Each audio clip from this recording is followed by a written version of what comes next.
اپنے کردار کو اسی طرح رکھا لوگوں پر.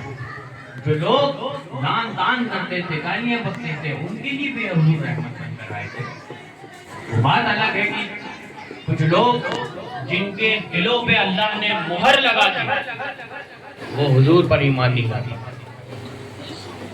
اللہ نے مہر لگا دی ان کے دلوں پہ. اللہ قرآن میں فرماتا ہے اللہ نے ان کی آنکھوں کو اندھا کر دیا تھا، نہیں دیکھتے. ابو جہل تھا، نہیں دیکھتے.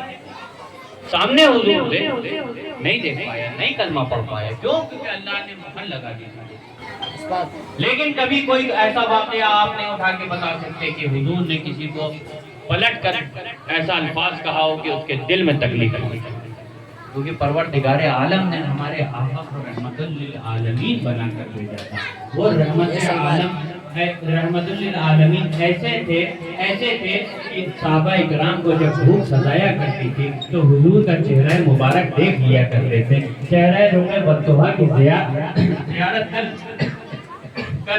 کر لیتے تھے.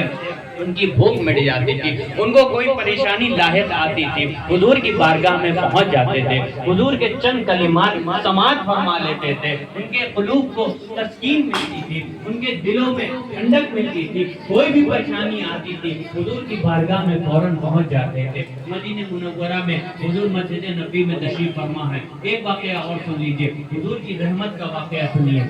حضور رحمت للعالمین، حضور کی کیا اخلاق کیا حضور نے کیا اخلاق بتائے ہیں اور ہم کس طرح اخلاق کا مظاہرہ کرتے ہیں. لوگوں سے بد کلامی کرتے ہیں، اس طرح بات کرتے ہیں کہ لوگ ہم سے بدظن ہو جاتے ہیں. ذرا سی کچھ مین میل ہو جاتا ہے اور جھگڑنے کو کھڑے ہو جاتے ہیں. لیکن حضور نے کیا کیا؟ مسجد نبی ہے، مسجد نبی میں حضور تشریف فرما ہے. اسی مدینہ منورہ میں ایک خاتون ہے، ایک عورت ہے، اس کا 9-10 سال کا بچہ ہے، چھوٹا بچہ ہے. جب اس نے دیکھا کہ اس کی ماں کے اوپر غربت کی وجہ سے اتنی غربت تھی، اس کا باپ انتقال کر لیا تھا، غربت کی وجہ سے اس کے پاس کھانے کو 2 روٹی نہیں تھی. اس نے دیکھا کہ اس کی ماں کے سر میں جو چادر تھی، جو دوپٹہ تھا، وہ پھٹ چکا تھا. اتنا زیادہ پھٹ چکا تھا کہ اب وہ اوڑھنے کے لائق نہیں بچا تھا. جب بچے نے یہ دیکھا، بچے کی غیرت جاگ اٹھی.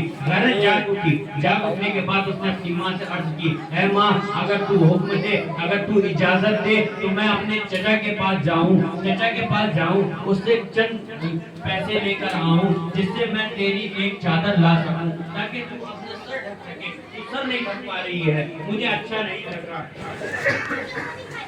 جب ماں سے اس نے یہ دریافت کیا، ماں نے منع کیا، بیٹا مت جا، تیرا چچا بہت نالائق ہے. تیرا چچا تیری کوئی مدد نہیں کرے گا، وہ تجھے دھتکار کے بھگا دے گا. تو رنجیدہ ہو کر آئے گا، پھر میرے پاس روئے گا. میں نہیں چاہتی کہ تیرا دل ٹوٹ جائے. بچے نے ضد کر لی، ماں میں تیرے لیے جانا چاہتا ہوں. سنو نوجوانوں، ایسے بھی بچے ہوا کرتے ہیں جو اپنی ماں کے لیے تڑپتے ہیں، اپنی ماں کی محبت کے لیے سب کچھ کرنے کو تیار ہوتے ہیں. وہ بچہ چھوٹا ہے لیکن اس کے اندر غیرت اتنی ہے کہ میری ماں کی سر کی چادر پھٹ چکی ہے. ماں سے اجازت لے کر چچا کی بارگاہ میں پہنچا، چچا کے پاس پہنچا. چچا اس کا اتنا بدبخت آدمی تھا، جیسے ہی وہ بچہ پہنچا چچا سے عرض کیا، چچا میرے باپ انتقال کر گئے ہیں، میرے پاس کوئی ساز و سامان نہیں ہے، میرے پاس کوئی دولت نہیں ہے، میرے گھر میں چولہا نہیں جل رہا ہے، میرے گھر میں روٹیاں نہیں پک رہی ہیں، میرے ماں کی سر کی چادر جو تھی وہ بھی اس قدر پھٹ چکی ہے کہ اس کے پاس اوڑھنے کو کوئی دوسری چادر نہیں ہے، وہ سر نہیں ڈھانپ پا رہی. میں تجھ سے بس ایک ہی گزارش کرتا ہوں کہ میری ماں کے لیے ایک چادر عنایت کر دے. اگر تو ایک چادر دے دے گا تو اس سے میری ماں اپنا سر ڈھک لے گی. میرے لیے اتنا ہی کافی ہے. میں تجھ سے کوئی دولت نہیں مانگتی، میں تجھ سے کوئی کھانے کی چیز نہیں مانگتی، میں تجھ سے کوئی عیش و آرام کی چیز نہیں مانگ رہا. بس میری ماں کے لیے ایک چادر عنایت کر دے، ایک چادر دے دے. تو اس کا بدبخت چاچا نے اس کو دھتکار کے وہاں سے بھگا دیا. بھگانے کے بعد بچہ روتا ہوا چلا آ رہا تھا،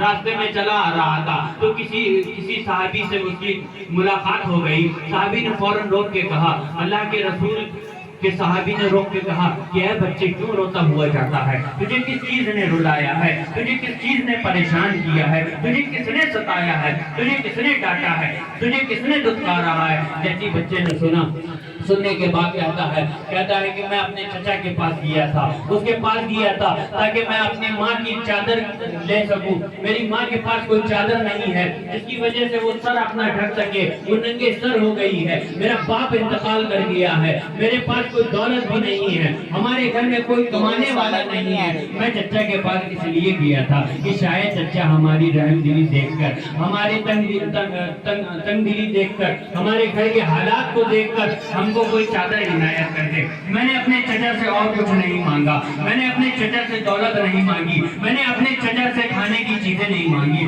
میں نے صرف اس سے ایک چادر مانگی تھی جو میں اپنے ماں کے سر پہ ڈال سکوں تاکہ میری ماں اس چادر کو ڈال کر اپنا سر ڈھانپ سکے۔ لیکن اس میرے چچا نے مجھ کو دھکار دیا، بھگا دیا۔ اس دنیا میں میرا کوئی نہیں ہے، ہم لوگوں کا کوئی نہیں ہے، نہ میرا کوئی ہے، نہ میری ماں کا سر ڈھانپنے والا کوئی ہے۔ جیسے صحابی نے یہ سنا فوراً کہا کہ اے بچے تو کیوں گھبراتا ہے، تو کیوں گھبراتا ہے، چلا جا مسجد نبی میں، وہاں پر اللہ کے رسول تشریف فرما ہے، وہ تجھے کچھ نہ کچھ عنایت کر دیں گے۔ ہم لوگوں نے سنا ہے کہ وہ کسی کو خالی ہاتھ نہیں لوٹاتے، ان کے پاس جو جاتا ہے وہ اس کو کچھ نہ کچھ نوازتے ہیں۔ بچے نے یہ بات سنی، روتا ہوا گھر میں آیا، ماں نے حالات پوچھے، کیا ہوا بیٹا، کیوں روتا ہوا آیا؟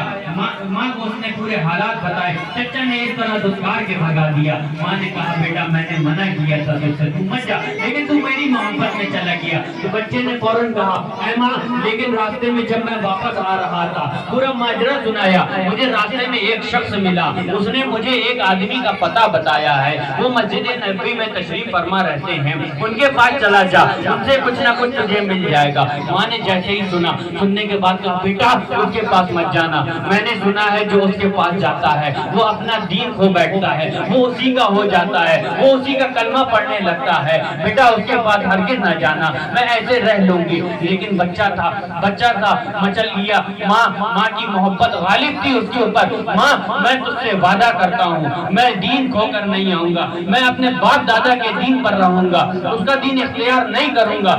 ماں آپ اجازت دے دو، میں ایک مرتبہ اس کے پاس بھی جانا چاہتا ہوں، شاید اس کے پاس سے آپ کے لیے چادر مل جائے۔ بچے نے اجازت طلب کی، ماں سے وعدہ کیا۔ ماں سے وعدہ کرنے کے بعد حضور کی بارگاہ میں پہنچا، پہنچنے کے بعد جاتے ہی ساتھ سب سے پہلے عرض کی، حضور کی بارگاہ میں عرض کی، سنیے میں آپ کے پاس آیا تو ہوں، لیکن آپ پہلی بات یہ سن لیجئے، میں اپنی ماں سے وعدہ کرے آیا ہوں، میں آپ کا دین اختیار نہیں کروں گا، میں آپ کی کوئی بات نہیں سنوں گا، آپ بس میری بات سن لیجئے گا، اگر آپ کو پسند آئے تو آپ مجھے کچھ عنایت کر دیے گا، لیکن ہرگز میں آپ کی بات نہیں سنوں گا، کیونکہ میں نے سنا ہے میری ماں کی زبان سے، میری ماں نے کہا ہے کوئی بھی آپ کے پاس آتا ہے اپنا دین کھو بیٹھتا ہے، اپنا دھرم کھو بیٹھتا ہے، آپ کا ہو جاتا ہے، آپ کے دین میں داخل ہو جاتا ہے، اپنے پرانے باپ داداؤں کے دین کو چھوڑ دیتا ہے۔ حضور نے جیسے ہی یہ سنا اس بچے کے کلمات، حضور مسکرائے، حضور نے کہا کہو کیا کہتے ہو؟ بچے نے پورا معاملہ عرض کیا کہ حضور میری ماں اکیلی ہے، نہ میرا باپ ہے، میں چچا کے پاس گیا تھا، میری ماں کے پاس سر ڈھکنے کے لیے چادر تک نہیں ہے، میں چچا کے پاس گیا تھا، چچا نے مجھ کو دھتکار کے بھگا دیا۔ حضور میں آیا اپنی ماں کے پاس روتا ہوا، میری ماں نے مجھ سے وعدہ لیا ہے کہ جا کے اس سے اگر چادر مانگ لے لیکن اپنا دین نہیں دینا۔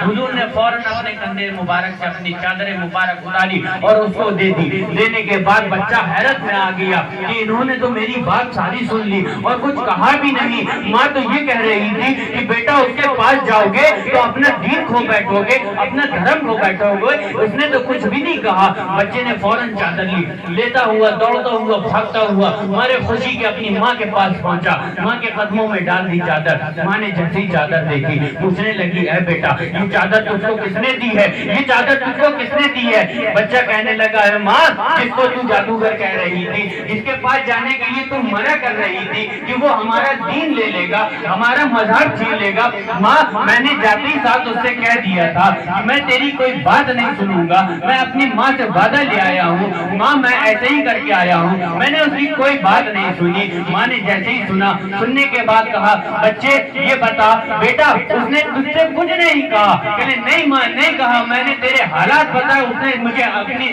چادر دے دی، تیرے سر میں ڈالنے کے لیے چادر عنایت کر دی ہے ماں نے جیسے ہی سنا کہنے لگی بیٹا جا کے اس کے قدم پکڑ لے، جو آدمی تجھے بنا دین میں داخل کیے سب کچھ دے رہا ہے تو اس کے دین میں داخل ہو جائے گا تو کیا کیا نوازے گا۔